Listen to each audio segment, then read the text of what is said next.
1, 2, 1, 2.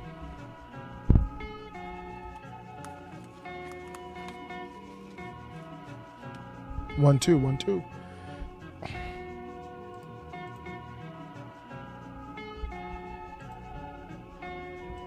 What's good? What's ours here? Stuck in the middle. Yes, late night live once again.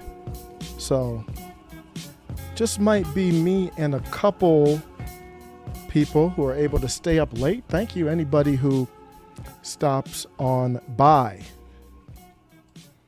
Have a lot of topics on my mind. My first topic is my dog's going crazy. Got a doggy door. Got to remember to lock that thing.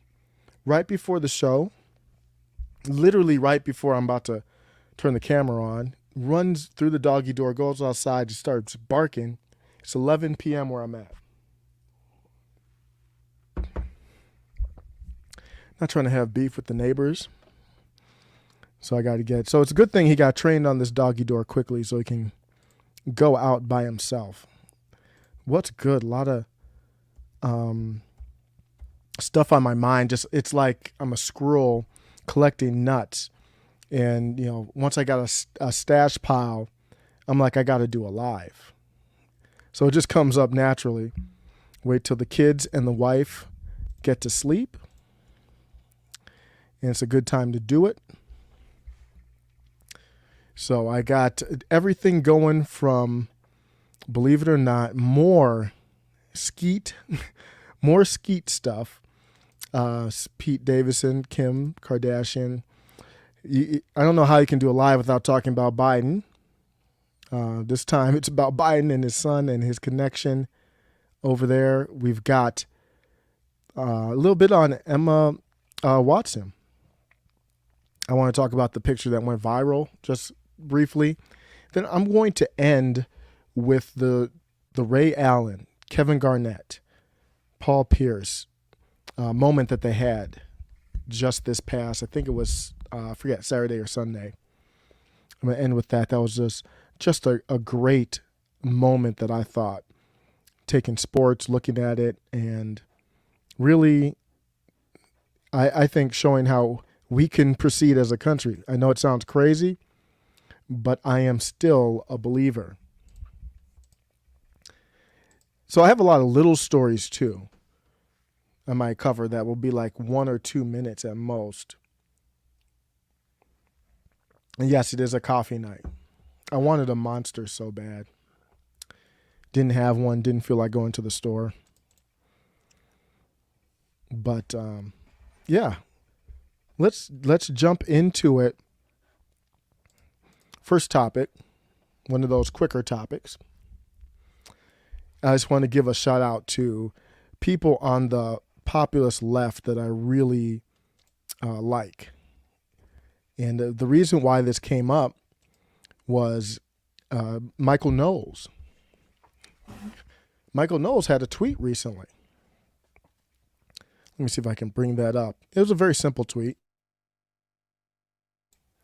He was talking about who are some left-wing commentators, YouTubers, I should have on the show. And there's a lot of them. I'm going to do one shout out here to one of my favorites that I follow on the left. But you could look at Kim Iverson. You could look at Nico House. Those are the first ones I always think of. There's a lot out there, though. And Convo Couch, all of them. But I do want to give a shout out, and I want to give a congratulations here. Big milestone. Big milestone for Mr. Jimmy Dore. That's what you should have on. Pleasure to be here. I admired you quite a lot. You're outspoken in the way you speak, like a character from a Frank Capra movie. I'm very flattered. I really appreciate it. You know, I'm just a dumb nightclub comedian. A guy like like me should never be allowed to get in here in the first place. I know that. But that's how bad journalism has gotten in America. People of this country pick up their papers and what do they read? Lies. You lied about Iraq, that repealing Glass-Steagall would help our economy. You tell people they can't have Medicare for all. Why don't you tell the people the truth for a change? The problem is the criminals bought the media. They've been bought by the people who bought our government. We have corporate rule. It's one big corrupt cabal. Except I ain't playing their game anymore. Oh, no, not me. Ah! I'm standing up and I'm calling you out. It's a political machine. Corporate sellouts. The people who turn their back on unions, workers, and sick, poor people. They got another thing coming. We're taking our goddamn country back. And I'm gonna stay right here and fight for this lost cause, even if this room gets filled with lies like these. And let's blow up that fucking system! We've got to get this man off the floor. As soon as I become a threat, they're gonna try and shut us down. Defend the machine, hit this guy. CNN ran a giant smear piece. I'm a threat, baby! Woo! Either I'm dead right or I'm crazy. Now the real fight starts. Somebody will listen to me. Keep up the great work, man. You're killing it. You really do speak the truth. I watch your videos all the time.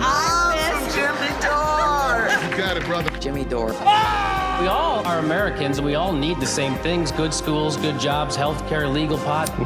3 out of 4 ain't bad. The point is... If the Senate yields to this man, it'll become a laughingstock. Funniest man on the planet is right here. I really enjoyed watching you. It's funny and insightful. Outstanding job. Thank you, Jeremy. Great to be here with you. I've admired you from afar. And Mommy watches your show. Oh, yeah? Remind me, that's good taste. Ladies and gentlemen, from the south side of Chicago, Jimmy Dore!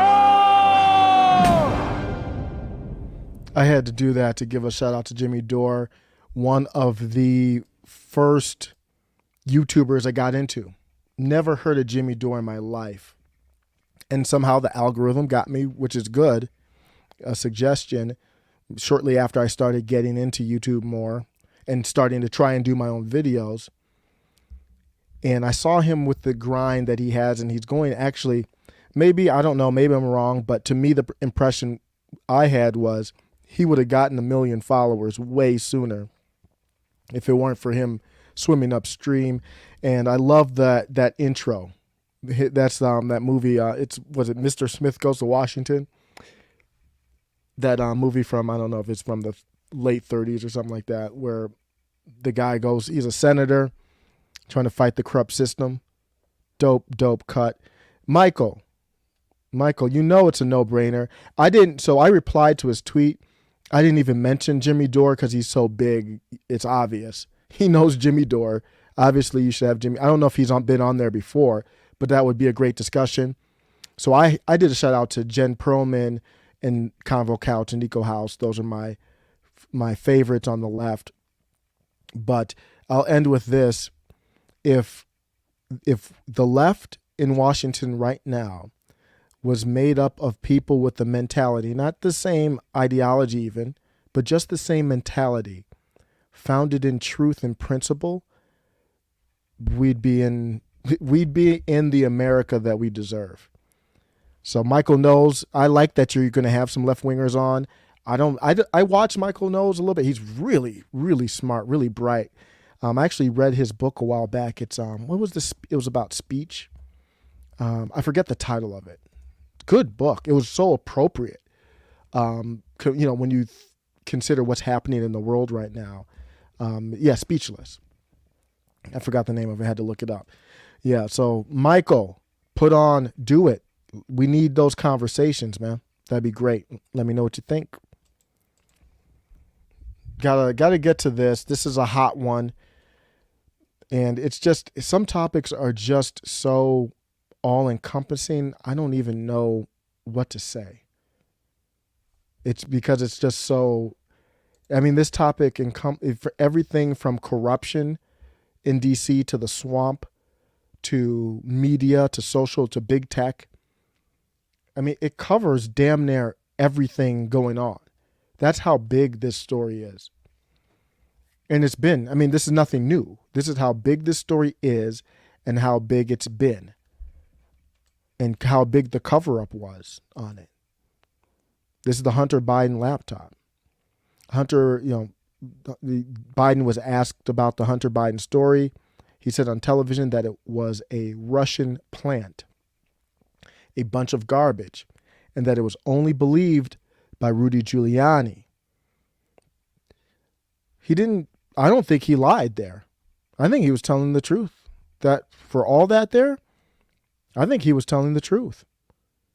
When you look at it, he said, let me say this. He wasn't telling the truth, but he wasn't lying, though.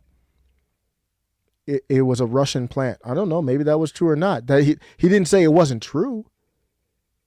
A bunch of garbage. That's opinion. I could call a suitcase full of $1 million a bunch of garbage. And that it was only believed by Rudy Giuliani. Where's the lie? It was really what he's saying is Rudy Giuliani and anyone who's willing to listen to Rudy Giuliani. People on the other side of Rudy Giuliani, they weren't listening to it. So it was clear that he was dodging it. He never said it wasn't true. He's just using these political games. Never said it wasn't true. Think about how corrupt our media has to be to see those, and everybody sees it. You come to him and say, hey, what's with this story with Hunter Biden, the laptop? And I'm show you, if you don't know already, why that ties in, because I don't care about Hunter Biden, why that ties into Joe Biden. Everybody comes to him and say, what's this laptop? Because if it's true, then now we have to look at what's on it, in it, how it ties into you. And is that true? So they come to him and he says these vague terms of, it's a Russian plant. I asked you if it was true or not. I didn't ask you if it was a Russian plant. What's up with this laptop? It's a bunch of garbage. I asked you if it was true or false. Is this really his laptop? You probably know, sir. You know what? Only Rudy Giuliani believes that. You're not answering the question. And our media is so corrupt. They hid it and put it under the table for him. Leading up into, I know the Trump campaign, it's the impression I got because they knew about the laptop for a long time. They wanted to save it for an October surprise. And that actually backfired, in my opinion. And I don't blame them. There's no foresight that I had that would have backfired. But the fact is, holding it on to October, or it wasn't October. I forgot when it broke, but it wasn't that much before the election. And they muted it and then was able to go to the election and move on. And then afterwards talk about it being true with a Dem House and a split Senate. Smart stuff by the cabal. That's that Time Magazine article. If you haven't read it, search Time Magazine cabal in Twitter, or Twitter's probably better than Google to search that. They said, remember after that came out, they said there was like these unnamed sources, these unnamed intelligence sources that said that the laptop was disinformation. What does that mean? What's the definition of disinformation? They're saying deliberately misleading information. They didn't say it was a lie. That's for sure. I didn't hear any one of them say, oh, it was a flat out lie. It's not his laptop. It was the biggest story probably ever. Maybe I'm forgetting something, but it's one of the biggest ever election stories that's ever happened. And it got slept under the rug. Why did Twitter ban this story? Who made the decisions to ban that story? Affecting the outcome of an election. You might have seen polling that some people said if I had known, maybe I would have gone the other way. The polling that I want to see is, well, now that you know it was hidden, what do you want to do about it? Like, what do you want to force Congress to do? We have not done one thing to prevent that from happening again. So let's say hypothetically there's another candidate. I don't care what political party they're at. They have a laptop or any story really. And it comes out. What's to stop big tech from weighing in on it again? I'm not aware of anything that has been put in place to stop that from happening. Here's what, remember after Hillary lost, here's how some Google execs and employees, how they were acting. 8:30 p.m. on Tuesday night, I was at home with friends and family watching the election returns. And as we started to see the direction of the voting, I reached out to someone close to me who was at the Javits Center where the big celebration was supposed to occur in New York City, somebody who'd been working on the campaign. And I just sent him a note and said, are you okay? It looks like it's going the wrong way. And I got back a very sad, short text that read, people are leaving, staff is crying, we're gonna lose.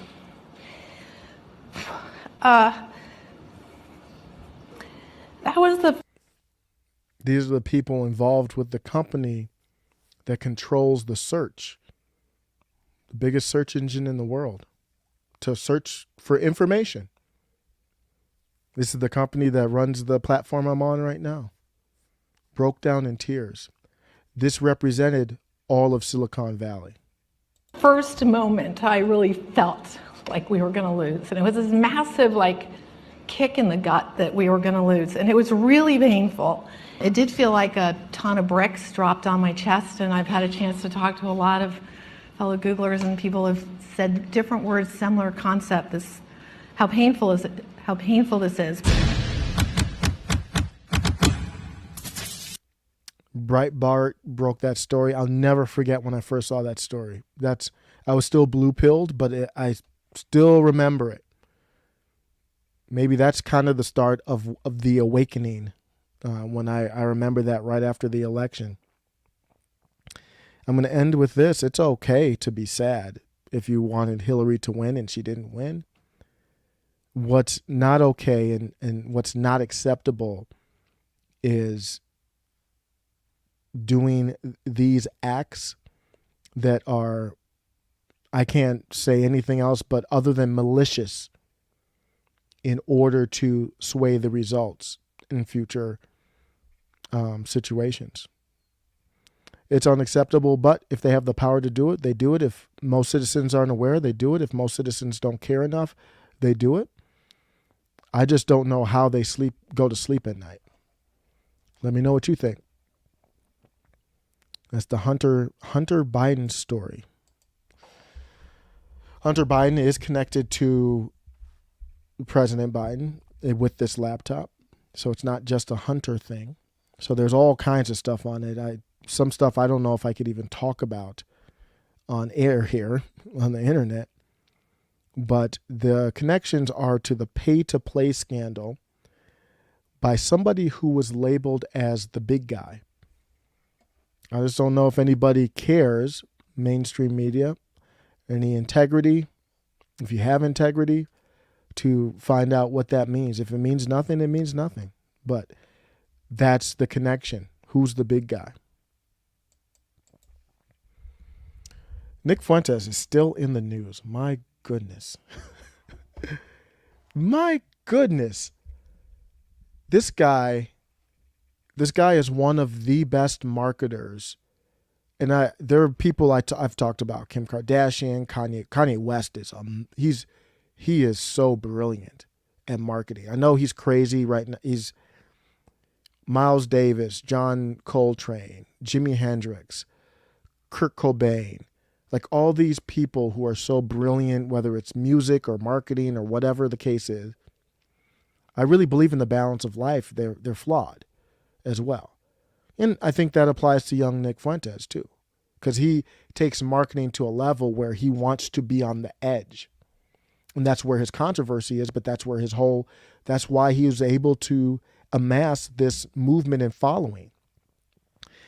I pretty much listen to Nick every night now. I don't know how I fit it in. I listen to Tim Pool and kind of almost like half Tim Pool, half Nick Fuentes right now. And my take from Nick Fuentes, I'm going to get into this. I don't even remember who she is, some Iowa lieutenant governor or something like Idaho. I mean, let me search it real quick so I can Man, she was pathetic. Before I get to this pathetic video, Janice McGeachin or something like that. I don't even care what her name is. Nick Fuentes. What my impression of Nick Fuentes, because his name's been coming up. He's all over the place. I'm like, I don't know this dude. I know of him.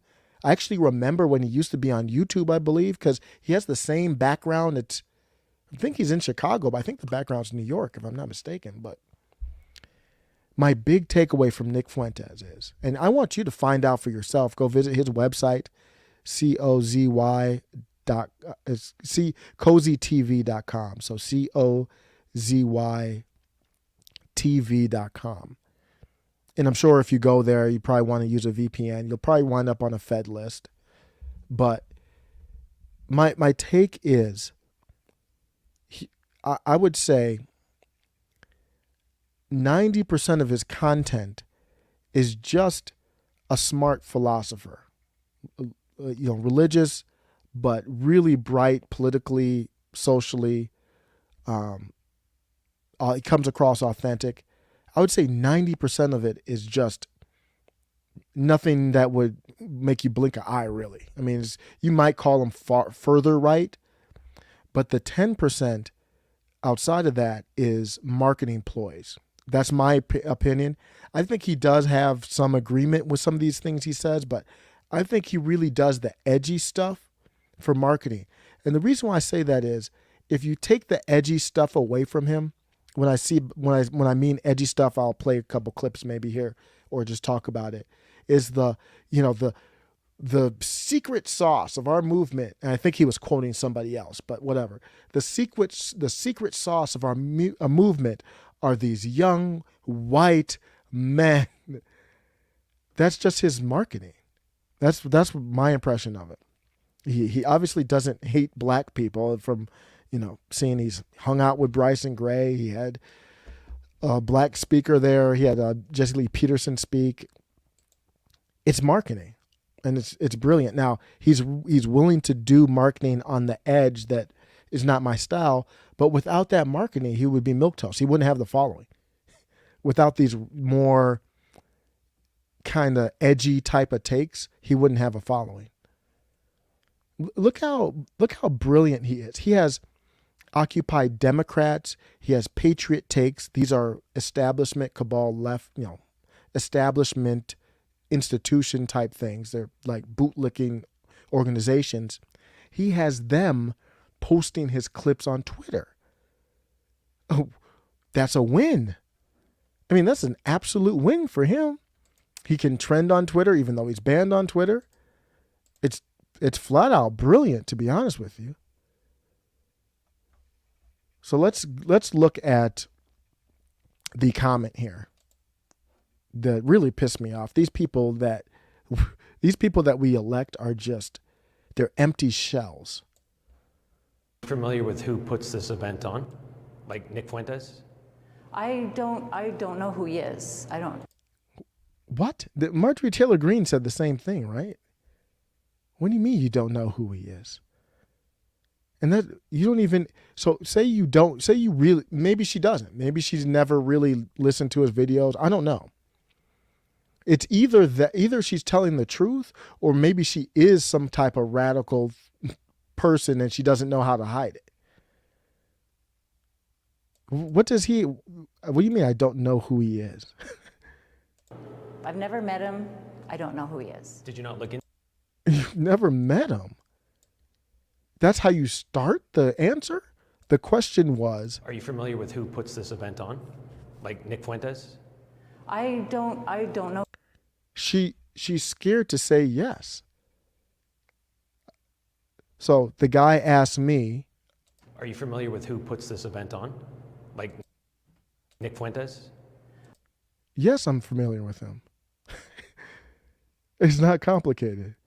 Yes, I'm familiar with him. I spoke at his event. She's scared of the path. If she says yes, what's the next question? Because she's being disingenuous. She's scum. This is a scumbag right here.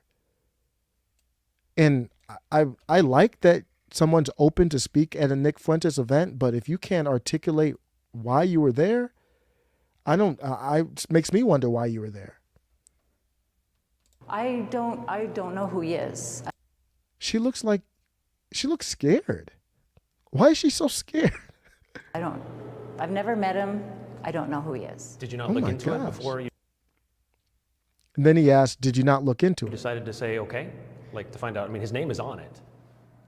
Well, you know what? Nick Fuentes, as I said, I don't know him. I've never met him. I don't know, She looks like she's seen a ghost. Everything that he says or doesn't say does not reflect on who I am or who the thousands of others that are participating in this movement. Oh my God. What are these people? They're not even human beings. So she says she doesn't know him, then she's scared as hell. So if you don't know him, why are you scared? Like, do you need to sit down? And then she kind of tries to denounce him. If you don't know him, what are you denouncing? I am, or who the thousands of others that are participating in this movement. Okay. You didn't bother to look up his name or anything? I didn't say that. You did look. You just said you didn't know him. Him up. You didn't. That's not the question that you asked me. Oh my goodness. Did you look up who Nick Fuentes was and what he's talked about, like things he has said? I have since. Since last week, not before? Yes. Okay. I guess the question is, because if you've said, well, I'm only Again, here it's because not fair. The main. It's not fair. Anyone who has spoken at a Nick Fuentes event, if you've done it on an authentic manner, I don't know what's going on with her. If you've done it in a genuine manner, you would love to have a microphone in front of your face to answer those questions. I've never spoken at a Nick Fuentes event, and I would love to have that microphone in my face asking me those questions. That's an opportunity to get across what you feel like. Why are you on the defense there? Mainstream media, you do this to conservatives all the time, but you don't do it to yourself. That anytime there's any kind of affiliation with anybody at any time on any. So I know where she's going, but she's just not articulating it well. She's just doing a terrible job. Stage that we're all guilty by association, and it's not appropriate. But you see, she just made herself guilty. What is she guilty of? We don't even know. The guy asking the questions didn't even allege anything. All he said was, do you know Nick Fuentes? She looks like she's been interrogated for a bank robbery or something. The association is not a good one. To be associated with people who are anti-Semitic. Stop. Yeah. Excuse me. Oh my God. MTG did that too, but it wasn't as bad, not as awkward. Excuse me. Yes.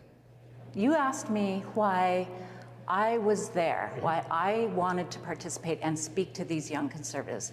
That's what we're talking about right now. Okay. Vincent James was also there, correct? Do you know who Vincent James is? I've heard of him. You've had your picture taken with him? I did have my picture taken with him. Okay. Do you know what he stands for and things that he has said? No, I don't know all the things that he or anybody else. And again, I'm just going to keep repeating the same thing, that this guilt by association that the media tries to do with conservatives and conservatives only is that if we ever have met somebody once or took a picture with them or ever shared a stage with somebody. I know where she's going. I'm just going to let it ride out so I don't keep interrupting it. I know where she's going, but it's not landing. We're all guilty by association. If you want to know why I went there and what my message was, go watch my video. I did watch your video, and if you had known, known, that's what it was all about. If you had known who Nick Fuentes is, would you have? So she's trying to recover it, because that is a big part of it. What did I say at the event is a huge part of the event, right? If you're questioning me, but she's just not doing a good job. Yes. Well, again, this movement is so much bigger than one individual. Who cares what Nick Fuentes has to say? Who cares? Thousands and thousands of young cares what. I'm sorry, I can't let this go without. I care. The dude's influential. Caring about what somebody says, I care what Nicole Hannah-Jones says. That doesn't mean I agree with her. She is. Fuentes has to say. Who cares? There's thousands and thousands of young conservatives all across the country that are very concerned about what's happening to our country. We are fighting for the soul of our nation. With these wide open borders, it's only a matter of time. Here she goes into the platitudes and talking points. That America, we lose who we are as a free country. And I'm not going to run away. I'm not going to hide from being willing and wanting to go talk to young conservatives about these issues. If you say nobody cares what Nick Fuentes says, but people care that you're associated with them or that you share a stage with something. Again, like you're trying to do this guilt by association over and over and over again, and it needs to stop. Because if you want to know who I am and why I went there, I told you that. And don't assassinate me or my character over something that any individual that I may ever have met in my life. If there are things that are said or that they believe in, then that's that person, it's not me. But that's not the first time. My point of bringing up Vincent James. Here's the attack. Right? Here's the parachute. This is when you're in the fighter plane and you're like, Mayday, Mayday, they got a lock on me. I'm out. My point of bringing up Vincent James. There you go. Right? I mean, that's not the first time you've been associated with this group. Interview's over. All right. Thank you. I appreciate it. Yeah, he knows he got her. Jesus Christ, that was so pathetic. That was so sad. I want her to just resign. And it's tough because I really respect that somebody would be willing to, but if that's the response afterwards, absolutely not. I got a really strange, I know this is going to sound really weird, but hear me out. Just say hypothetically. There's no reason why Nick Fuentes would want me to speak to his group. Just hypothetically, hear me out. Say I went and spoke to his group, and I stayed in line with my beliefs. Oh, what's up, Alex Shepard? I'm talking about Nick Fuentes. That's Janice. That was Janice I don't know what her name is. McGeachin. I don't even know how to pronounce it. And gosh, I hate to say it. She was so terrible. Like, I don't even care to pronounce her name right. I'll just be honest with you. Thanks for stopping by, Alex. Alex Shepard, that's a big time. Man, he's big time on Twitter, in my opinion. Thanks for stopping by. So just say I spoke at the Nick Fuentes event, and this sounds really weird. I know it's weird. Hear me out. And somebody says, well, Nick Fuentes, he supports Putin. He's pro-Putin. Like, he calls him the czar, and he speaks glowingly about him. How could you speak at him like that? Here's the crazy, radical way to do it. I know this has never been done before. I don't agree with that. Is that a tough sit? Is that hard to do? Like, that's not hard. Or they say, well, he talks about the secret sauce of his group. He always talks about it, and he's not afraid to talk about these handsome white men. Anyway, he really knows how to roll with the punches. And I know he's going to get a lot of heat for that. He's going to get a lot of criticism, but he really knows how to roll with the punches. Rolling right along. God bless him. So thank you, Madison. Thank you, Madison, for backing. Nick is a fool for this. If you don't know, Madison's confined to a wheelchair. Come on, Nick. Me up. I know everybody was attacking me over Putin and based Madison. Thank you for having my back, bro. I appreciate you. You're a real one. Fellow handsome white man. We appreciate you. We have to stick together. us handsome white men like you and I, Madison, we are under attack in America. We have to stand up for each other. We have to hang. Patriots Takes replayed that one. I'm going to stop it just in case because I know he's a controversial dude. I mean, what's controversial there? So somebody says, you spoke at an event where he's talking about these handsome white men have to stick together. And he's also saying his secret sauce are these young white men. How could you speak at an event like that? Well, I don't know. Maybe I don't know his secret sauce. If his secret sauce is handsome young white men, then more power to him. I don't have a problem with it. Is that complicated? Here's another one. You spoke at an event with Nick Fuentes, and Nick Fuentes said that, or implied, I want to give him the benefit of the doubt because he can't defend himself. He implied that Black people are more prone to violence. How could you speak at an event like that? Here's my radical answer.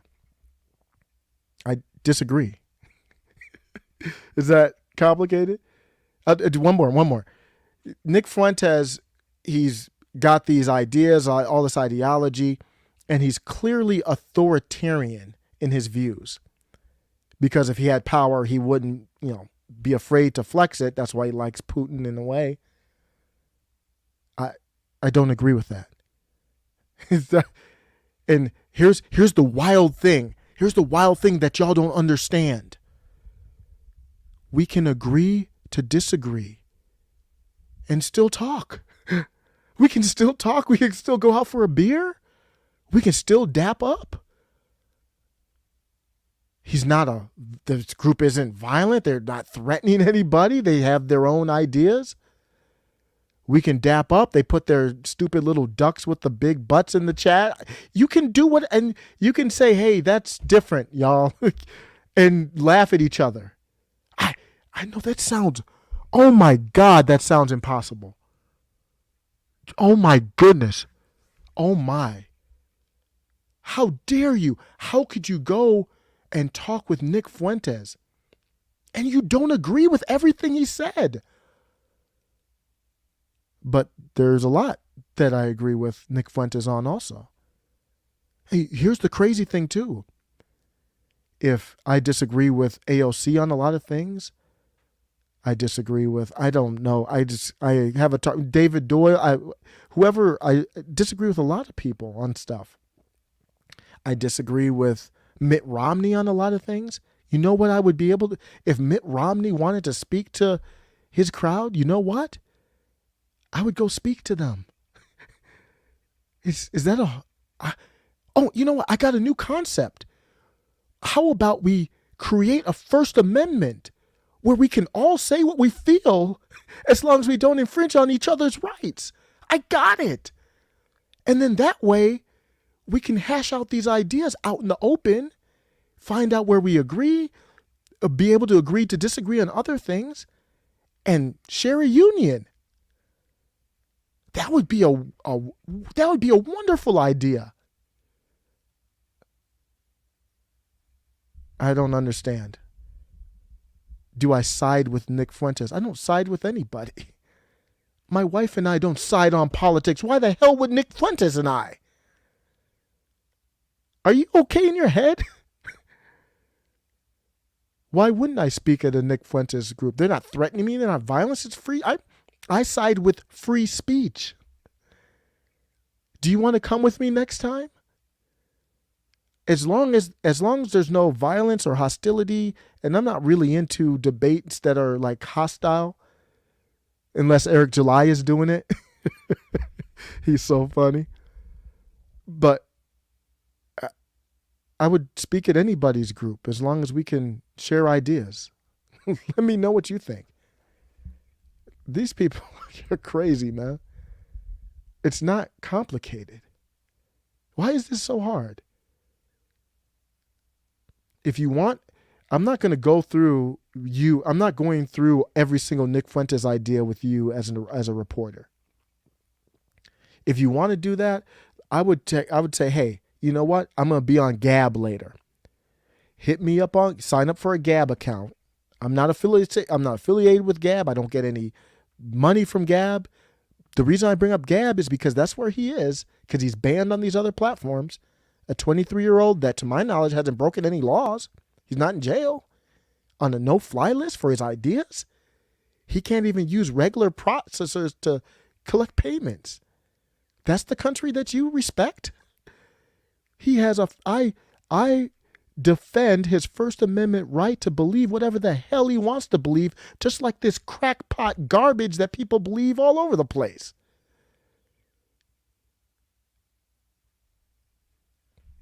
I don't know. It's not hard for me. I don't know if it's hard for anybody else. Look who weaseled. Lord Beagle, right, left, or center. What's up? Monday show. Oh shoot, I might have missed that in the spam folder. I am sorry. River, let me check that out. So we can build. I appreciate you. I'll look for that and then hit you up.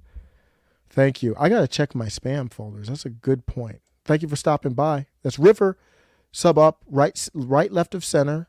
Just click on her. I think you should be able to click on the profile, and if you like the content here, just sub up. You won't be disappointed.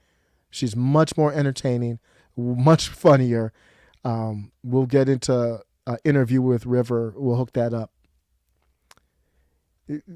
Look who weaseled out of the weeds here. The Beagle's back. Dr. Beagle is back. He emerged. Like, you don't just say he reappeared. He emerged from like the sewer. And he's back. Fresh off his appearance with the Woke AF podcast. Dr. Beagle's back. Okay. You back? What you got to say this time, huh? What's going on? Have to be careful that if we do see a surge as a result of that we're flexible enough to reinstitute the kinds of interventions that could be necessary to stop an additional surge. That could mean a return of mandatory masking, especially in areas of high transmission. Oh, that's why you're back. Why are Democrats doing this?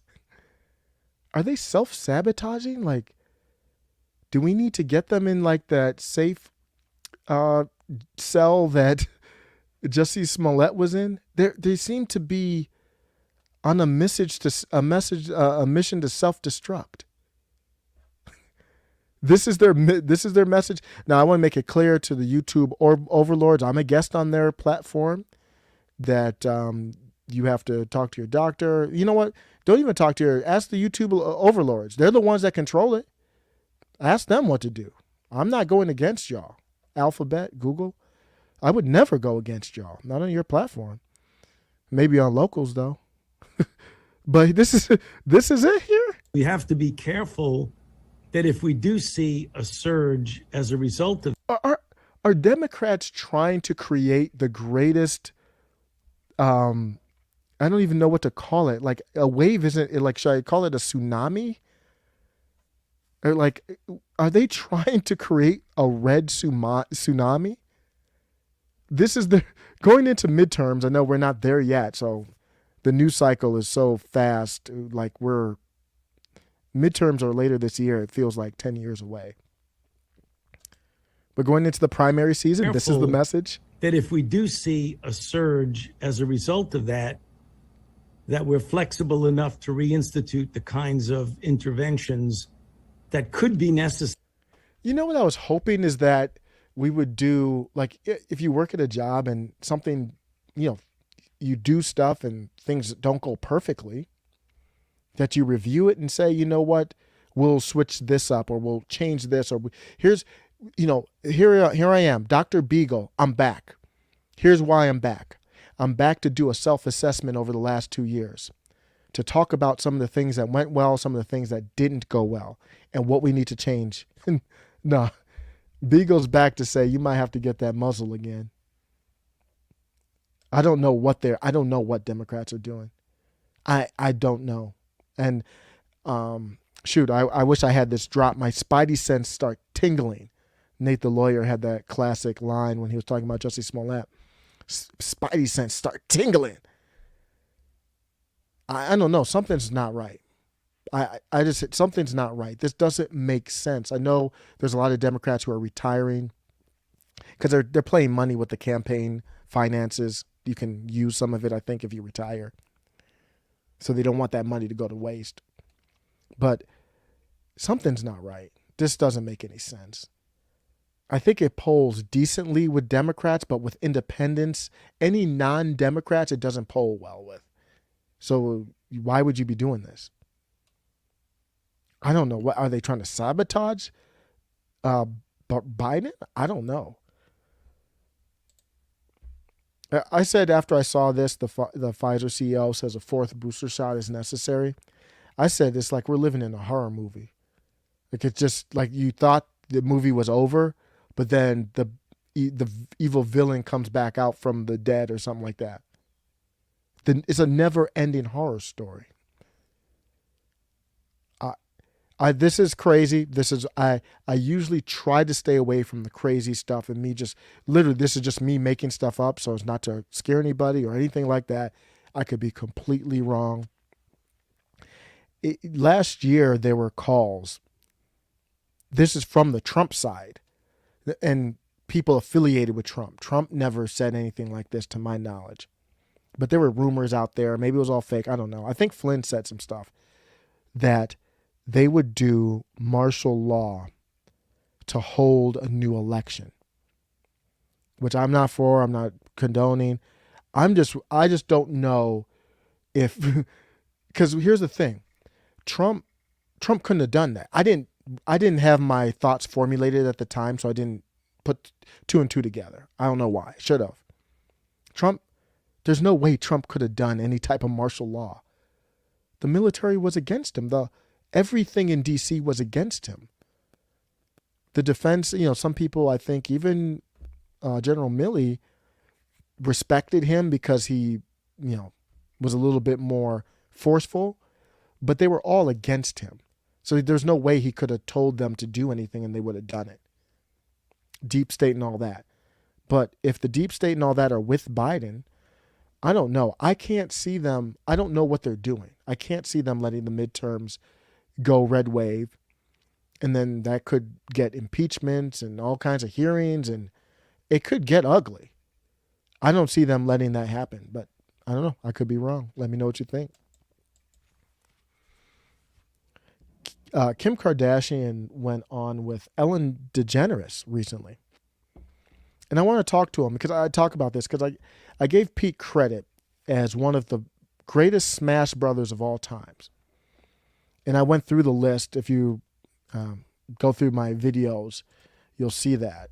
And I went through the list of kind of Pete Davidson, like who he has on his resume. It's impressive. I mean, it's really impressive. He's got obviously Ariana Grande. He's got Kim now. Allegedly, he had Hillary. Allegedly. I mean, it's a cornucopia of just who's who. And I talked about it and saying, hey, just give him his props as one of the greatest of all time. But here's the thing I didn't talk about. He put some work in. I don't know how I don't think they've been together that long, him and Kim. She revealed that Pete got her name branded into his skin. When's the last time you did that with a girl? You want to know how this dude, a lot of people call him this goofy looking dude, whatever. I'm not here to judge anybody's look. Trust me. So I won't be saying that, but I'm just telling you what other people are saying. This funny looking dude, how is he getting like the A-listers, like of A-listers, like repeatedly? He got Kim Kardashian's name branded into his skin. Like he put some work in to do this. This doesn't happen easy. Who gets I tweeted about this. I was like, bruh, you're the rebound dude. You know that too. Like everybody knows that. She's coming off of the Kanye thing. She only messed with A-listers. I don't know if he's an A-lister, but obviously he's big enough to cause a stir, to talk about it on the Ellen show. Kim she's not with somebody unless it makes business sense. That's why that Kim and Chris Humphries thing, it didn't work out. Chris Humphries was he was a lame basketball player. He wasn't like going to propel her career. She was like, I'm not messing with you. Then that's why she went back. She knew Kanye wanted to get with her. She was with Chris. She was like, man, Kanye's blowing up. He's got his Yeezys. He's all this. Got with Kanye. It worked out. Off Kanye to Pete. She's only going to be with people that, what's her name? Is it Kylie is with Travis Scott. So she's going to have to be with somebody who's somebody. You're just a rebound dude, bruh. And he's like, shoot, I don't care. He's willing to sacrifice to get in those sheets. He got her name branded on him. The branding is my name, Kim continued. The other ones are cutesy things. I think my favorite one, it says, my girl is a lawyer. Is that a tattoo or something? I don't even know. I think it's a tattoo. I don't know. But that is cute. Because if you don't know, I think she passed the bar, right? Kim. So that is cute.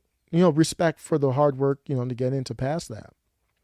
The branding appears slightly darker than the rest of Pete's tattoos and can be seen in the recently released photo of him amid the text he allegedly sent to Kanye. So I talked about this before, the text he sent to Kanye, and you can see I didn't see it before, but the branding is on the skin. So that's another element to him trolling Kanye. He's trolling Kanye with his ex-wife. Kanye's like, where are you? Skete is like, I'm in bed with your wife right now. I'm busy. And he has his wife's name branded on him. Can you undo a branding? The only time I've ever heard of a branding before is in college, the fraternity, the Qs, the Omega branding. That's the only time I've ever heard of that in my life. But he's willing to pay the price. So if you want to get to his level of bang stardom, be ready to get branded. Kim is literally the best mother I've ever met. He did that in that text to Kanye. And if you remember, I ad-libbed on it and I was like, bruh, you're not helping anything. But that wasn't for Kanye. See, Pete is playing chess. I'm playing checkers. When he texted Kanye and said, Kim is literally the best mother I've ever met. What she does for those kids is amazing. And you are so effing lucky that she's your kid's mama. He is thought to have said in the text, well, these alleged texts. I should say that because I don't know if they're verified. He's giving Kim props. He knows Kanye is going to leak the text. He knows it's possible. He's actually buttering up Kim. I know maybe other people might have caught on to that, but I'm not like, I don't have that level of game. So excuse me if I'm being slow here. Discussing the messages in the now deleted video, Kanye told fans, the boyfriend texts me, antagonizing me, bragging about being in bed with my wife. I'm like, well, who's watching my children if he's texting me, bragging about being in bed with my wife? Kanye, that's the downside of a divorce. Like, if you don't make it work, if you both don't make it work, then you lose control. I need you to calm down. I need you to step back. You're not in, if he wants to try to get back with her, whatever. But that's the price of not staying together. And there's millions of people in the world, this is just airing out publicly, but there's millions of people in the world dealing with the same type of thing. There's a cost to not making it work out. Having kids and not making it work out. You don't have the same control. The father, there was that father, I don't know what state it is. Is it Texas? That has beef with the mother on how to handle a child who is, discussing their gender and what they want their gender to be. It didn't work out. Now you lose control. That should make everybody, it makes me like, man, I got to try my extra to try to make this work out. I got 2 kids. Like, I can't have this fall apart. It hurts the kids. It hurts everybody. If it has to happen, it has to happen. Many people make it work, co-parenting type of stuff, but sometimes it goes sour. So is it Courtney? Wait, Courtney's with Travis? Oh, yeah. Courtney's with Travis Barker, and then Kylie's with Travis Scott, right? So that's why the family's competing with like who they are with. So Kim's not going to be with any bozo. Let me know what you think. Emma Watson went viral recently. And it was a topic that it brought in this political social battle again. And I think the right is really, I'm calling it the right, but whatever, the non-left is being really cringe with their takes. Lauren Southern was absolutely on point. Let me see if I have the picture here. So here's the picture that went viral of Emma Watson. And if I had just seen this picture, I literally wouldn't have thought twice about it. I know what she looks like. Yeah, she looks a little different in that. I would have been like, it's just an odd angle or whatever. I don't know. I'm sure she has makeup on, but it doesn't even look like she has makeup on. So I wouldn't even have thought twice about it. But she went viral. I believe it was for this picture. People, it seemed like it split between establishment leftist type and then non-leftist types going at her. And Lauren Southern, I think, had the best take on it. Pretending Emma Watson isn't hot is a right-wing cope, and I will take no part in it. You are all unbelievably cringe. Preach. I dislike her politics. I'm not delusional, though. Now, I'm not going to get into whether she's hot or not. I think she's fine, just like you can get into, some people, Adam Carolla said AOC was hot. I'm like, that's not a consensus, bruh. Some people think Emma Watson's hot. I mean, there's no consensus on any of this stuff. But my take on it was that I like the natural look is kind of valued to me right now. I'm happily married, so that's not, I'm just commentating on it. And she made a comment on it. Did I clip that? Oh no, I should have clipped that. Let me look for it. She made a comment on I missed the best comment that Lauren Southern made about it. So I'll read this one here. And I knew I had a feeling I forgot there's so many comments on this going on about it. Let me see if I can find it real quick. But for this one here, she's just saying, hey, I wish everyone's webcams auto-snapped a photo of them when they least expected it and uploaded it beside any comment they made about this picture of Emma Watson. I agree completely. That's why I'm always a little cautious. Like, I'm talking about somebody's looks, like I'm talking about Pete Davidson's looks. I'm like, well, hold up. I'm not anything, let me not give you the wrong impression. I'm just going to tell you what other people say. But Lauren Southern, I really want to find this. Let me share my Twitter while I look for this, because this was the most important tweet that I'm looking for here. She was talking about what conservatives, I think she used the word conservative, so let me put that in there. She was talking about what conservatives were like, what they portray themselves to be, and it doesn't match up. And also, while I'm looking for it, it's Matt Walsh had the take on Kanye, and Michael knows too. They said like they side with Kanye, and I was like, you side with Kanye in the Kim thing? That's cringe, bruh. Like, how can you side with Kanye? I mean, you can do whatever you want to do, but Kanye's acting crazy.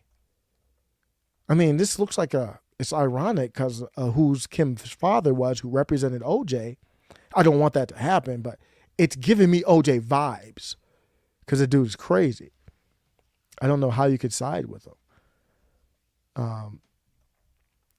I'm looking to see here. I'm concerned that Twitter don't know what real humans are supposed to look like anymore because they spend all day looking at face filters. Gosh, she was so based on this. I didn't even see that one. She went off on this. Let's go take a look at this. So somebody says she's 31 going on 55 in this picture. It makes no sense. Has nothing to do with needing Botox. If you need Botox at 31, you've had a hard life. That's not what, so Lauren Southern said no Botox. That's not what she said. She doesn't mean she needs Botox. And the underlying thing is, I don't follow Emma Watson's beliefs, but what I'm getting from this is, I don't have firsthand knowledge, just what I'm seeing on Twitter is that she seems to be a leftist or feminist or something like that. And I think that's why people are going after her. If she was conservative, the conservatives probably wouldn't be going after her.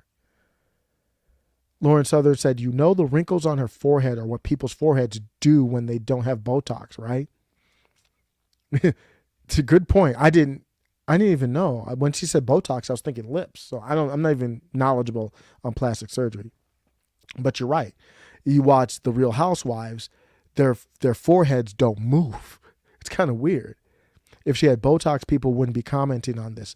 Based, Lauren Southern is on. And is Lauren Southern, I don't know where she is on the political spectrum. She's more left, isn't she? She's one of those leftists that the Overton window shifted so far left, she's like a right-wing nut job now.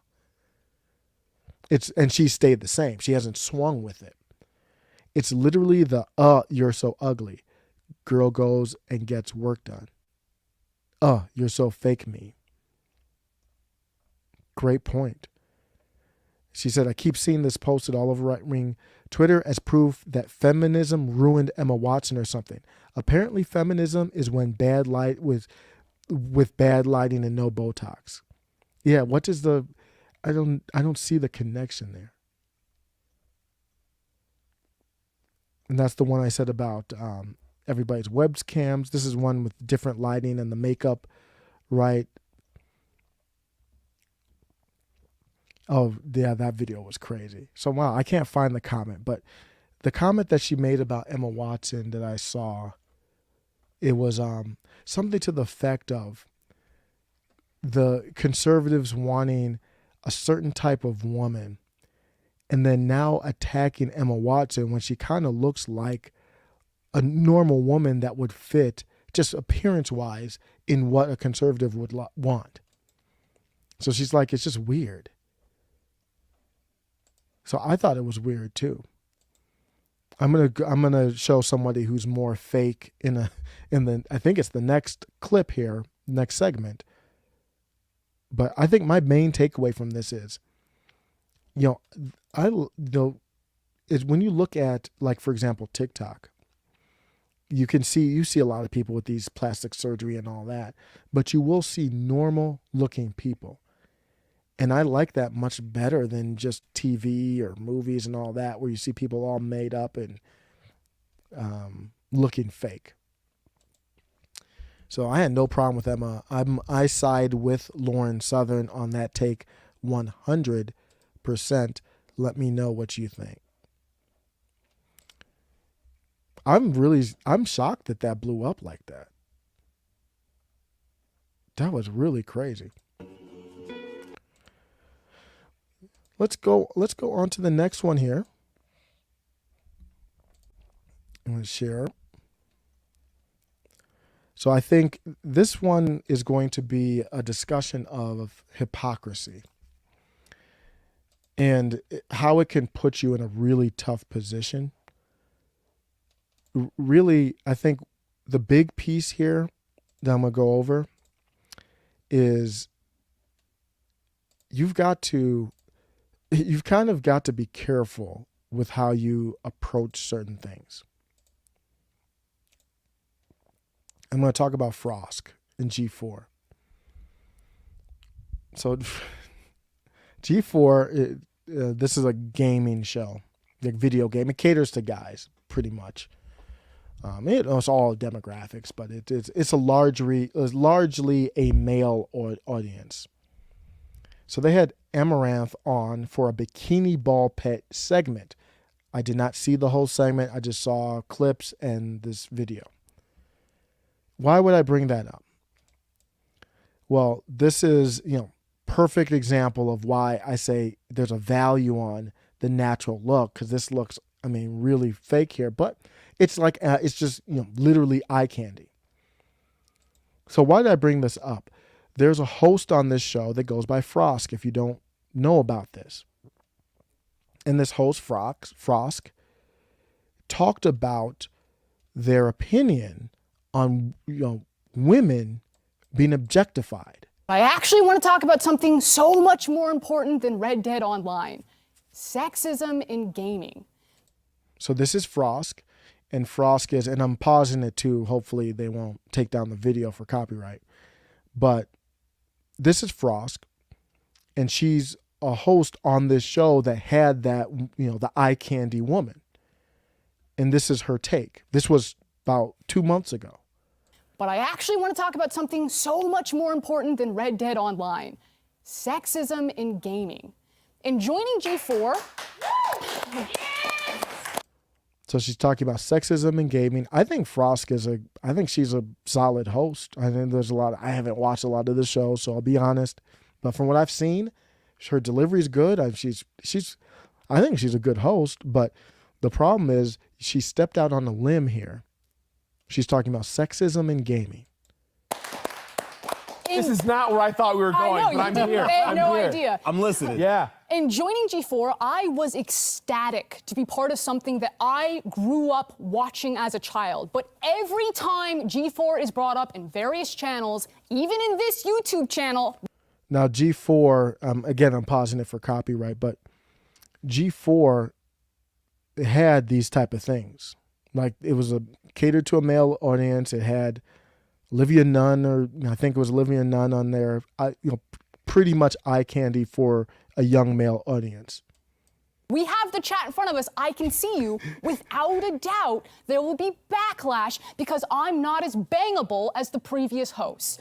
It's somehow... Talk to him, Frost! It has somehow been expected that you can talk about how much you jerked off to women as a compliment. It's not a compliment. It's weird. It's dehumanizing. So you see where she's going with this. And it's weird. Women do not exist to be nice on the eyes for you. Morgan Webb, Olivia Munn did not exist to be nice on the eyes for you. Okay, so they did not exist to be nice on the eyes on you. And the co-hosts there are like bigging her up, like, go Frost, get her, get him Frost. And I don't blame them. That's good to support your host. I have no problem with that. That's how it started. 2 months later, they've got this, I don't know who the hell this is, this Amaranth. Like, I see there's 2 reasons why she's on the show right now. Like, there's a couple reasons that I can see that she's on the show. 2 months after Frosk is going and does this epic rant against objectifying women, and I'm not here to be like your bang fantasy. I'm paraphrasing. Like, I'm not bangable. We don't need bangable people on the show. 2 months later, there's someone with jugs jumping up and down in a ball pit, basically wearing a bikini, like no clothes. 2 months later, instead of bigging her up like that, the co-host, instead of bigging her up at that moment, I hope they didn't know that was coming. Because a lot of times that kind of stuff has to be scheduled out, or if you're going that direction, you kind of know you're going that direction. I wish somebody would have been like in the middle of the rant, like, hold up, we got Amaranth coming in 2 months. Let's not do this right now. And I think she's in a tough position. I have no problem with her. I know she's a very controversial. You saw Casual Goats in the chat. Like, I step in, I see more Frosk. I don't talk about Frosk a lot or gaming, but I just thought this was hilarious. 2 months after you go on that rant. It's not Frost's. I'm not blaming Frosk. But what I'm saying is she's in a tough position now. Because how do you go on?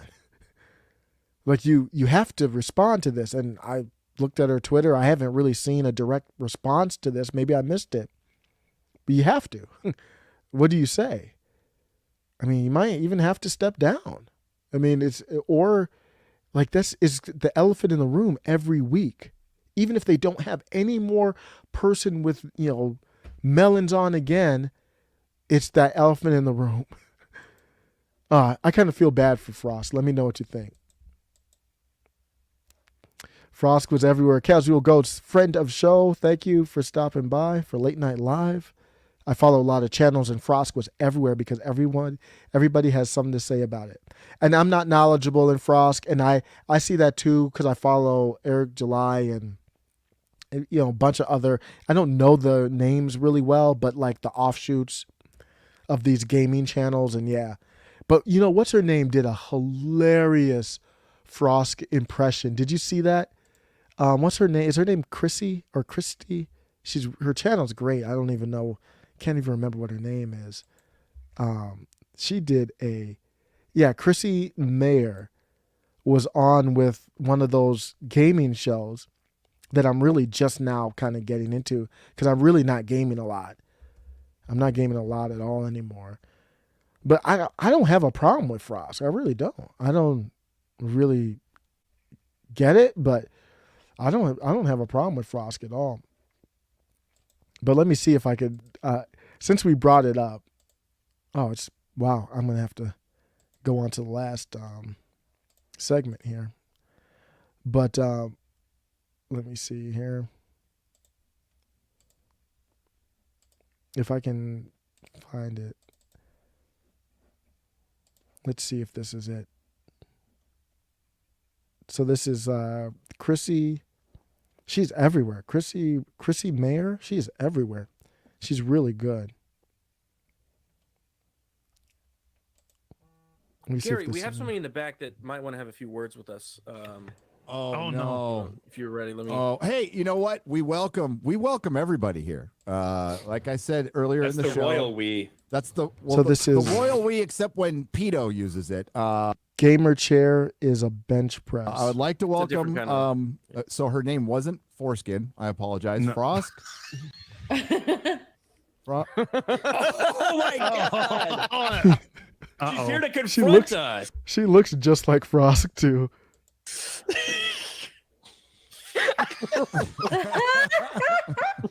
Friday Night Tights. You're about to get Frosk bitten. Oh no. I'm really tired of all the sexism everywhere. Fasten your seatbelts. It's going to be a bumpy ride. All you geeks and gamers better stop jerking off to me, okay? I smell like burnt hair and patchouli. That isn't stopping you. I talk to you like you're retarded because... That's her Frosk impression. Yeah, Casual Goats. Quarterback Garrett, who also... producer for, I think he's a producer for Steven Crowder. Yeah, he's good. I saw him with Adam Krigler. He and Adam Krigler were on just a couple days ago, and they were awesome together, just one-on-one. I like hearing him more like one-on-one because he gets to talk more. Yeah, I think Quarterback Garrett is great. Cool guy. Casual Goat says, I can't see well, but she's looking kind of cute. Who are you talking about, Frosk? Or Chrissy Mayer. I know he's not talking about Frosk. I'm just joking with you. It's all good, even if you were. I have no problem with Frosk. Amy Therese had this tweet. This is a short one. She said, karaoke woman, female swimmer, black man, working class woman of color. And that's your populist left at the Met Gala, tax the rich. Kind of funny. I'm gonna go ahead to the final one because stream's getting late. He said no. I know you. I knew you weren't talking. Casual Ghost. I know you weren't talking about Frosk because you came in not feeling Frosk. So yeah, Chrissy. She's attractive. She actually, you could follow her. She has a very interesting past, but she does long form interviews. She just had Ian. I think she had Ian Crossland on, or maybe it's upcoming, and she's had Lids from Timcast on there. A lot of the people that you'll see go through like You Are Here and Timcast go through there, and then she does a lot of like not comedy. She does a lot. She does do. She's a comedian, I think, but she does a lot of gaming stuff too. She's very diverse, very very talented. The Netflix. Netflix. Netflix, they decided to make a move here, and they're trying to make sure that they're trying to make it harder to share your password, basically. You sign up for a Netflix account, you have your password or whatever, you log in, you can give it to somebody else. I've never even done that, but I've known people have done that for a while. I have Netflix, whole family, everyone has their own profile in there. So it looks like they want to try and get more money, more revenue, obviously, by making you sign up for multiple accounts. I have no problem with it. I really actually have no problem with it. I mean, if you feel the need to get more revenue, go get more revenue. Go do you. I mean, that's what it is. If the market will speak, the market will speak. If you are overcharging, the market will speak. The problem, though, I have with Netflix has nothing to do with that. The problem I have with Netflix is their business model. Their business model is, we put all this money into this programming content, and it's gambling. You have no idea. They're hoping for success. So somebody pitches them a show, they do the show, they put millions upon millions in the show, and they have no idea if the show's going to take off or not. It's gambling. Their whole business model is gambling. And I liked them early on when they took out they were the big reason why they took out Blockbuster. I think they had a great model. They had a creative HR setup. Very smart. But now the market is so oversaturated with streaming. There's a million different streaming platforms. Like, it's not, Netflix isn't even special to me anymore. There might be a show that you like on there, but it's not special. You can do Amazon Prime or any of these other million other ones. So you might sign up for Netflix for a month or something like that, but then you might cancel it after a month because you're like, I binged the show that I wanted, I'm out. And they keep pumping money into movies and shows, and most of them fail, actually. And they don't do I like HBO because HBO, man, I don't know if I've ever seen a bad series on HBO. There's some I like more than others, but HBO is just solid. So if you're going to have that model, you got to be pumping out solid, hit. Sopranos, Euphoria. The Wire didn't do that well, but it was a great show anyway. I'm just trying to think of all the other HBO shows, just hit after hit. Game of Thrones, boom, boom, boom. They just do it. I don't know how. Netflix doesn't do that, for me at least. So what's my takeaway? My takeaway is, I wonder if this is more about the thing. And Casual Gulch was talking about Cuties. Cuties is the problem with Netflix. It is a problem. Cuties was their River Left of Center says Cuties is the problem with Netflix. It's a huge problem. I mean, that shows, to me, it's like, a lot of people canceled out over that. I have never seen it, but I know what it's about. And, I don't want to be a part of that. It rubbed people the wrong way. And it just shows where they're at. I think they're doing the Cuties thing because it, believe it or not, I know it sounds weird, but it's a virtue signal to the left, I think. Isn't it? I mean, where the left is trending, that's where they're trending, isn't it? I know it sounds crazy, but that's my impression. That was their thing to see how far they would go, but I think it's bigger than that. Let me show you. Thanks for sticking around. I'm probably going to be doing one more segment after this, but this is what I'm thinking it's about. And this is a report that they did. This is an ESG. So basically this is, in my opinion, a credit score system, a social credit score system for businesses. And they did this report. So they talk about the environment. Why is Netflix talking about the environment? Then they go down here. Social environment is huge. I didn't read much of the environment, but then I looked at the social part. So they're talking about great storytelling not only entertains, but can also challenge prejudice and increase empathy and understanding. So they're talking about like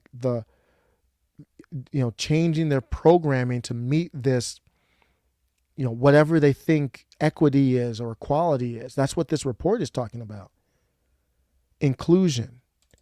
These are the key words for the establishment right now. So they're basically saying we're in the club.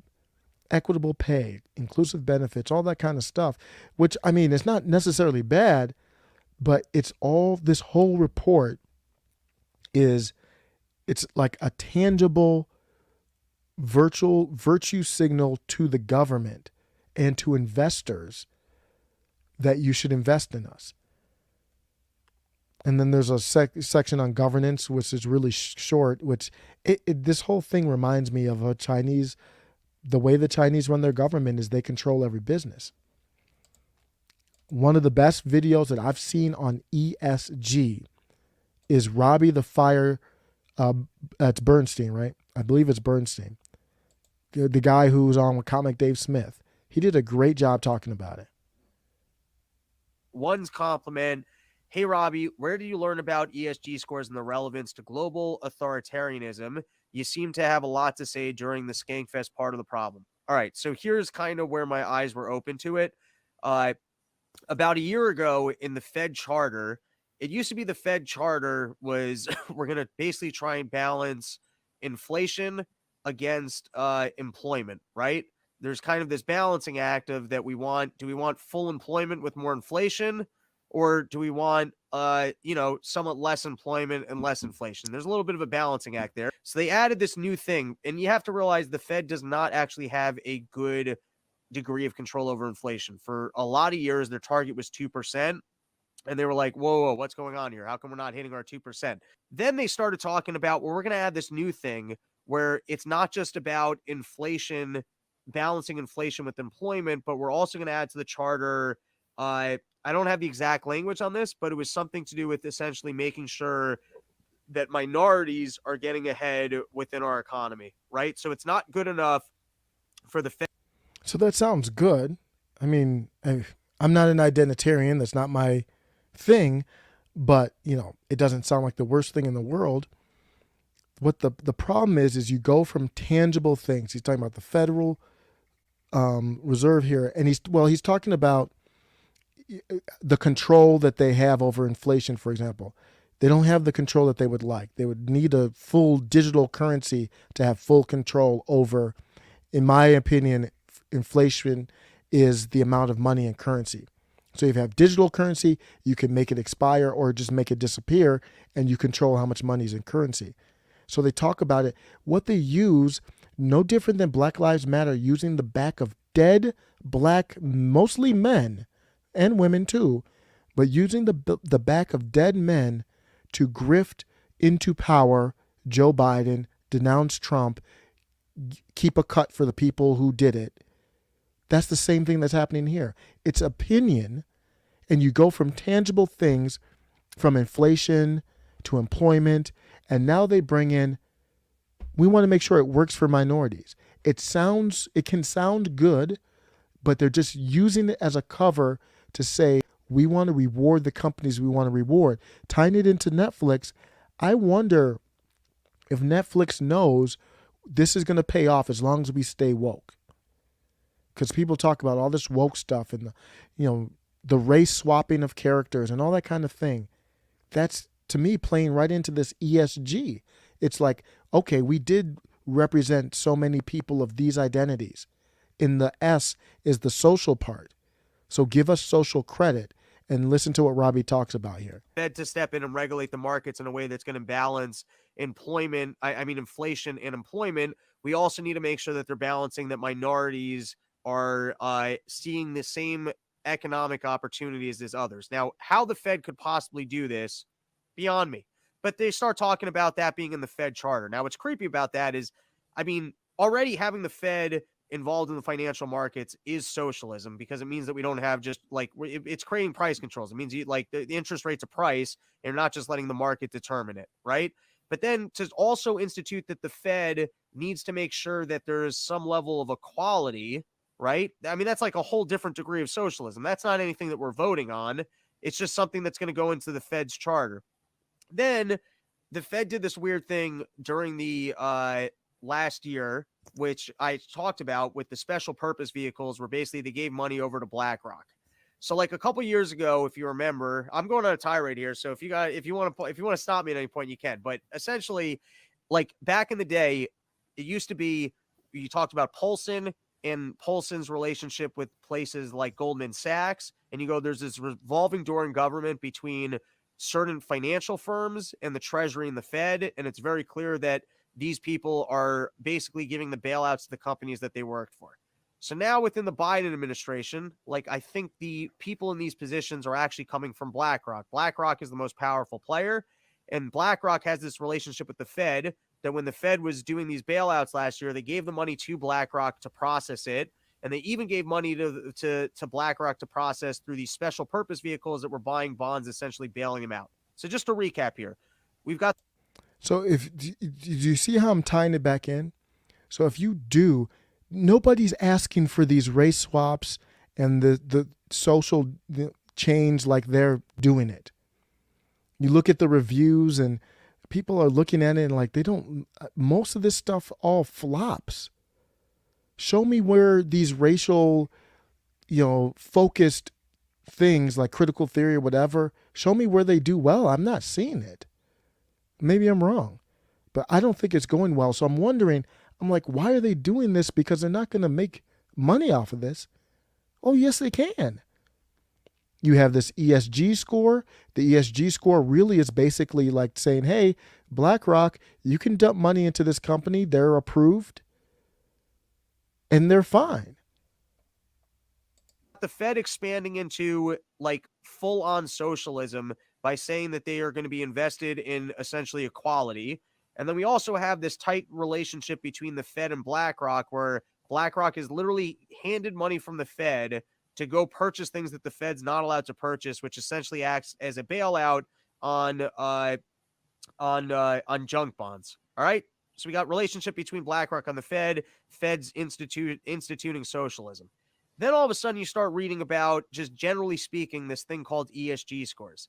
ESG scores are, it's like a regulatory compliance that, like, let's say you're ExxonMobil, right? So if you're ExxonMobil, you have to report on, hey, am I promoting women? Am I promoting minorities? Am I investing? It's an arbitrary regulatory compliance vehicle. How can a regulatory compliance, apparatus be arbitrary and just based on opinion?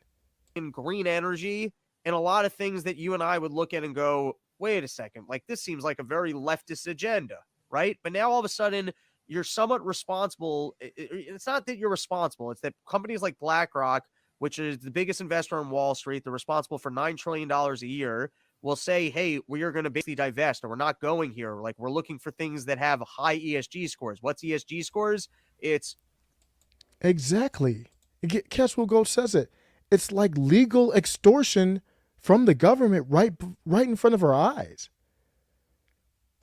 And this stuff is already going on right now. Global warming, combating global warming, looking for green energy, promoting minorities. It's all of this social. I'm still in that line. I will credit you, Casual Goats. Social extortion. That's it. Stuff that you and I would go, well, who voted for this? Who wants this?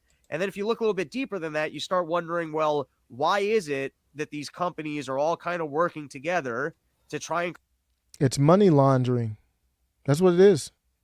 Create a regulatory environment where the money, like, it's collusion. That's what it is. It's if all the big banks are all putting their money together into specific investments, such as windmills, and then they get a government regulation that we have to get more money from windmills.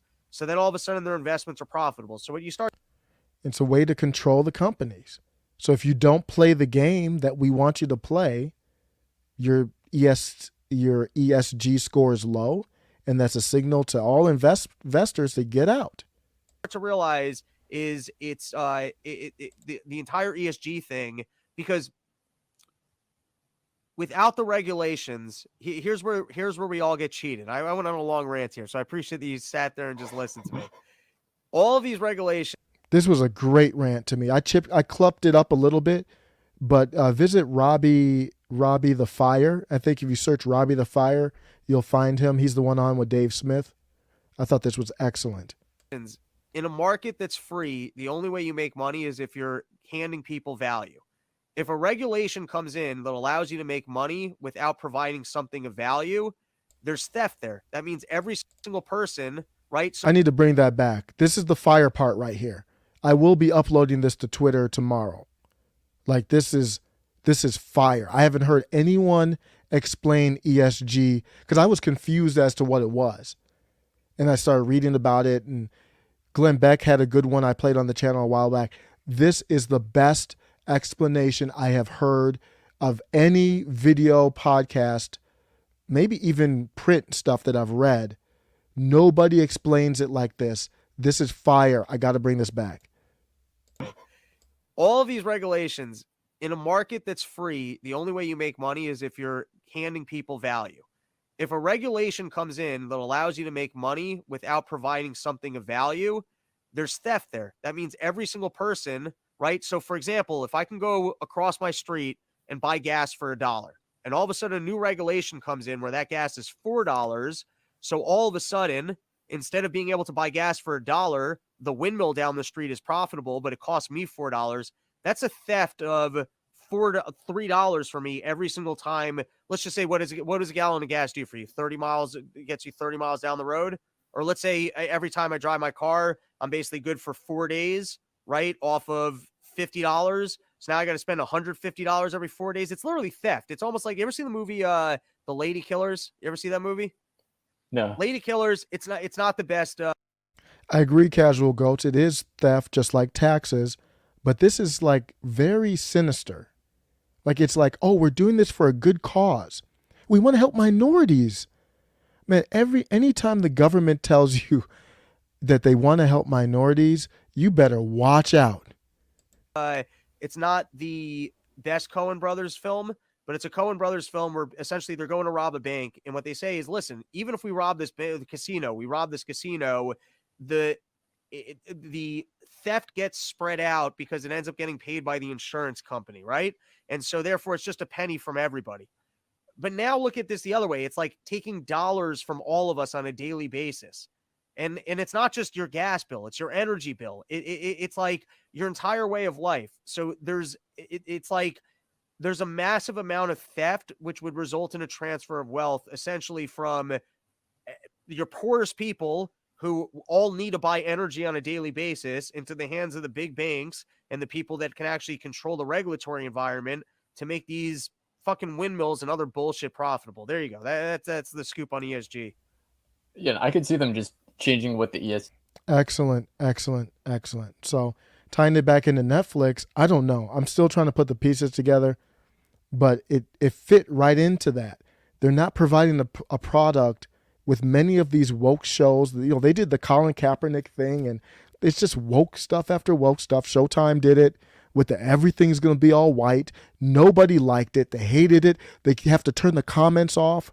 A lot of these comic books doing all these weird stuff that, I mean, if people liked it, then I would be like, okay, that's what people want. People don't even want this stuff. So I'm like, that's not even how capitalism works. Even with government interference, you sell a product that there's demand for. So this is what happens. So I think Netflix I think they're going down that route. Let me know what you think. Last one here, and I think on a good note. Really like this story. Ray Allen, Kevin Garnett, Paul Pierce. They played 5 seasons together in Boston. They were the core, the big three. Rajon Rondo was there too. He's a hell of a player. So they really he was young. I think he was like a rookie, second year or something like that. You know, he was the young guy. He wasn't as good as he got in his prime, you know, but he was good. So they had a really good team with those big three. This is basketball. So you don't have to be a sports fan for this take, so don't worry about that. I'm going to transition this off of sports. But what a great moment here. So they got Boston the championship in 2008. Before Ray Allen got there, Ray Allen played for the Supersonics. He was a star. He was great. Kevin Garnett, he could play anywhere from center to two guard. Did that in Minnesota. He was great. Paul Pierce was already in Boston, great player. And they all had to sacrifice a little bit for the greater good. And Doc Rivers was the perfect coach for them. They all got together. They won a championship in 2008. They beat the Lakers. And then Ray Allen left the team in 2012 to join LeBron James and their heated rival. They had a heated rivalry with the Lakers. I mean, not the Lakers, with the Miami Heat. The Miami Heat had LeBron, Wade, and Bosh and other players. So they were mad. Kevin Garnett said after Ray Allen left, he lost his phone number, meaning like he threw it away, like he didn't want it. He had no interest in greeting Ray Allen during the first Heat Celtics game. Tension lingered for years. Allen didn't go to Paul Pierce's jersey retirement. Like that's, this is years later. Pierce said he was more upset that Allen didn't call the Celtics and say, hey, guys, we had a good time. They were a close-knit team, reportedly. And, I'm going to go to the Heat. He didn't even give them a call. He didn't even give them a heads up. And he hadn't talked to Ray Allen in years. I'm going to play not a very long, it's a 6-minute clip. I'm not playing the whole 6 minutes, but just to give you a taste of it. You always you talk about how you're going to go into something or how you want to address something, and let's just go ahead and address this. Everybody's asking us. We getting the comments coming on Twitter. Shout out to everybody on Twitter, following us in the Area 21 and Facebook. You know what I'm saying? I must kind of stop it here. Maybe it will stop the copyright stuff. And so everybody's asking us, where's Ray? People don't understand that this is real life for us. You know what I'm saying? So this is these are players from that Boston team. Ray Allen's not there, and he's trying to address the elephant in the room. And the situation with Ray is very sensitive. And I think that when we all talked about doing this reunion tour, we was talking about, guys to reconsider loyal and part of this group. Just being honest, my 2 cents, man, when Ray decided to go to the Heat, I feel like he moved on. And he went to pursue another ring, and he got another ring. Shout to him. And that's it. It wasn't no other Wizards. It wasn't no other Spurs. It wasn't no other Heat. It wasn't nobody. It was all Celtics invited to this. If anybody got anything, just I'm going to just say this, Go ahead, bro. I was initially hurt by the whole way everything went down. I respect them. I respect them for addressing it. They addressed it publicly, respectfully. I don't have no beef with none of my teammates or nothing. I was just hurt on how it went down, how, we all came. So that's the taste of that. So they were hurt. These are grown, prideful men. They were disappointed that Ray Allen left. Let me show you what happened. This past weekend, Kevin Garnett had his jersey retirement, and this is how it went. I want to say something, man. It's good to see Ray Allen here, man. Real shit. Hey, Lord. It's good to see you here, Ray. You next, Lord.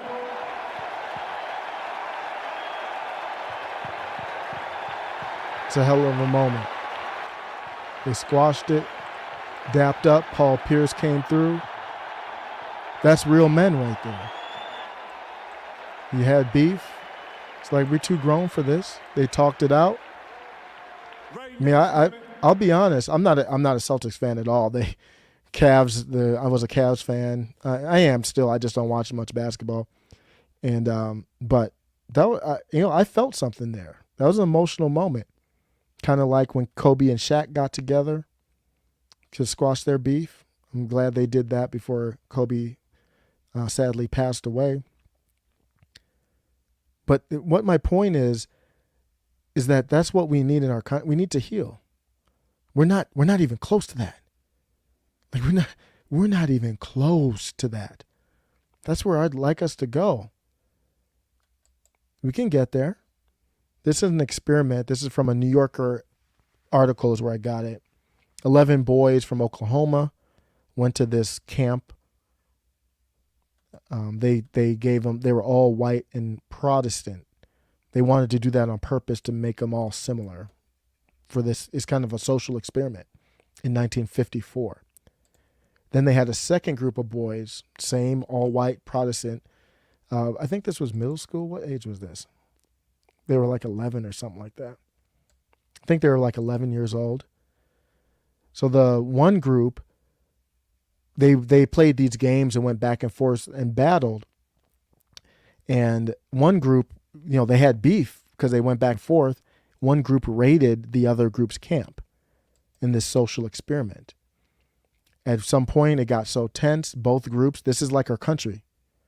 Now, the demographics aren't all the same, but it's that same tension.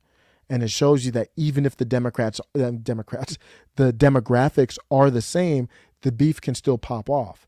So it's not really just the differences that are causing this. You add the differences in there and it makes it easier for us to be manipulated. But they didn't want anything to do with each other. They really were rivals to like a big level. So then for this experiment, they brought the boys together for peaceful activities. And I've been talking about peace and all that. And does that look like it's working? A lot of people call, I showed on a video the other day, a lot of people call people who like MAGA maggots. And I call people NPCs, non-playable characters, meaning you're like walking around like a mental zombie. We're calling each other names. So I'm like, peace might be the way. It didn't work. The peaceful activity didn't work. It turned into a food fight.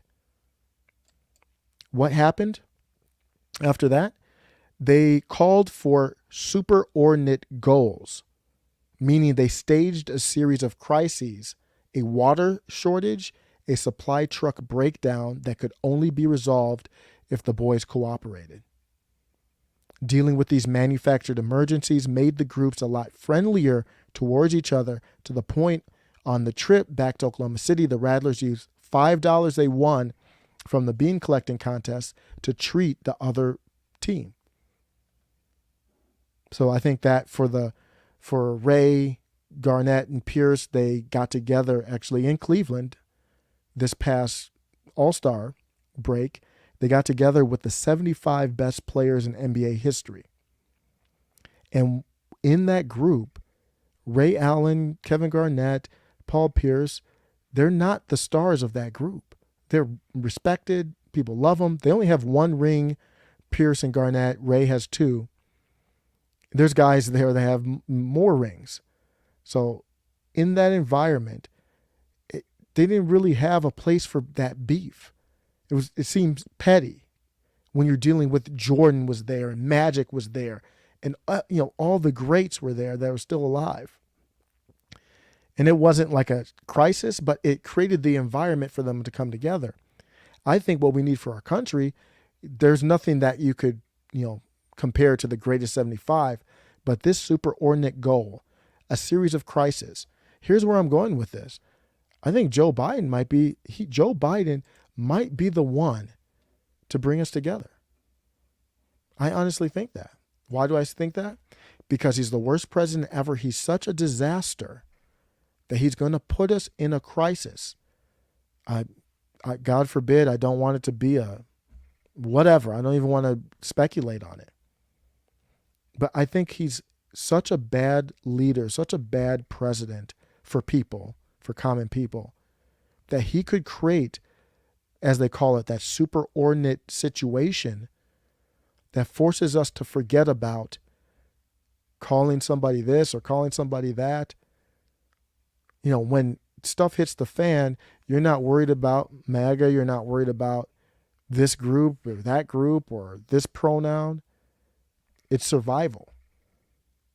And I don't know what it looks like, but I actually think, in a weird way, sometimes negative things like this inflation and tough times that are here, or hopefully it's not too tough, but if it does get tough, it could create that situation.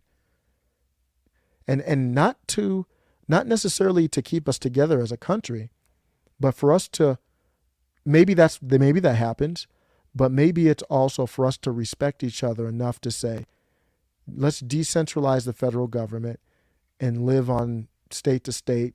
We still have relationships, just kind of starting over. So I don't want that tough time to happen. River thinks it's already happening. And we might be in the middle of it right now. Like this kind of stuff doesn't happen like snap finger, we're in the tough time. No, it gradually over the years gets worse and worse, and boom. There might be like a sparking event, but it gradually gets there, and we might already be starting that. We're not doing the come together part yet, but we're getting into that tough position maybe. So in a weird way, I don't know. Maybe Joe Biden can bring us together. Let me know what you think. Thanks, Casual Goats. I don't know if I'll refrain from reading that one just in case. I don't know if the problem with AI is sarcasm. They don't know sarcasm. They don't know what to do with it. It's a nice story. But thanks for hanging out. I'm going to try and get some Z's, some sleep. I appreciate everybody. I just had to get those few topics out of my head, and always feels good. And thank you for sharing the discussion. River, I will check that email and get right back to you. I definitely want to build.